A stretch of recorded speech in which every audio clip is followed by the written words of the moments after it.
Item number 24 जगदीबा पाल। आपकी अनुमति से आज की कार्यसूची में क्रम संख्या 24 पर मेरे नाम के सम्मुख यथा सूचीबद्ध वक्त संशोधन विधेयक 2024 संबंधी संयुक्त समिति के प्रतिवेदन के हिंदी तथा अंग्रेजी संस्करण सभा पटल पर रखता हूँ। भारत माता की भारत माता की माननीय सदस्यगणों, प्लीज आप सीट पे बैठेंगे। माननीय आप सीट पे बैठेंगे। माननीय गृह मंत्री जी कुछ कहना चाहते हैं। आप बैठेंगे सीट पे बैठे आप। माननीय आपका विषय जो विषय तय हुआ है वो बता रहे हैं गृह मंत्री जी। माननीय अध्यक्ष जी, विपक्ष के कुछ सदस्यों ने आपत्ति जताई है कि इनके जो विमत है, डिस्प्यूट्स है, इनको पूरी तरह से नहीं रखा गया है।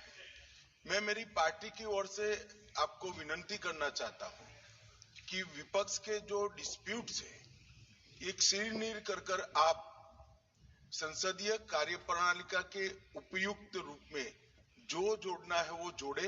इसमें मेरी पार्टी को कोई आपत्ति नहीं। ये विषय आप जो मेरे से वक्फ बोर्ड के माननीय सदस्य मिले थे और वक्फ बोर्ड के माननीय सदस्यों ने जिन जिन विषयों को उनके साथ चर्चा के बाद हुआ है उनको मैंने एनेक्सर में उनको शामिल कर लिया गया है। फिर आप প্রিয় দর্শক, আজ আমরা আলোচনা করব সাম্প্রতিক ওয়াকফ সংশোধনী বিল নিয়ে। এই বিলটি সংসদে পাশ হওয়ার পর থেকেই এটি নিয়ে তুমুল আলোচনা চলছে। চলুন সংক্ষেপে জেনে নেই এই বিলের মূল বিষয়গুলো। এই সংশোধনী বিলের মাধ্যমে ওয়াকফ সম্পত্তি ব্যবস্থাপনায় আরও স্বচ্ছতা আনার লক্ষ্য রাখা হয়েছে। ওয়াকফ সম্পত্তির ডিজিটাল ম্যাপিং এবং অনলাইন ব্যবস্থাপনার উপর জোর দেওয়া হয়েছে।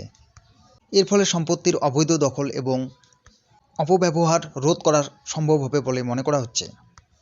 বিলে ওয়াকফ সম্পত্তির উন্নয়নের জন্য বেসরকারি বিনিয়োগের নিয়োগ তৈরি করা হয়েছে।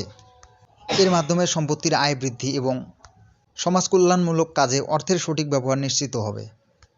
ওয়াকফ সম্পত্তি সংক্রান্ত অভিযোগ দ্রুত নিষ্পত্তির জন্য নতুন ব্যবস্থা চালু করা হয়েছে। এর ফলে সাধারণ মানুষের সমস্যা দ্রুত সমাধান করা সম্ভব হবে।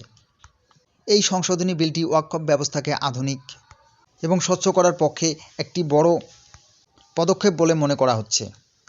তবে এর সফল বাস্তবায়ন নির্ধারণ করবে এটি কতটা কার্যকর হবে।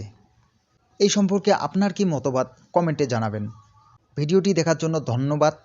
আরও গুরুত্বপূর্ণ খবরের জন্য আমাদের চ্যানেল সাবস্ক্রাইব করতে ভুলবেন না।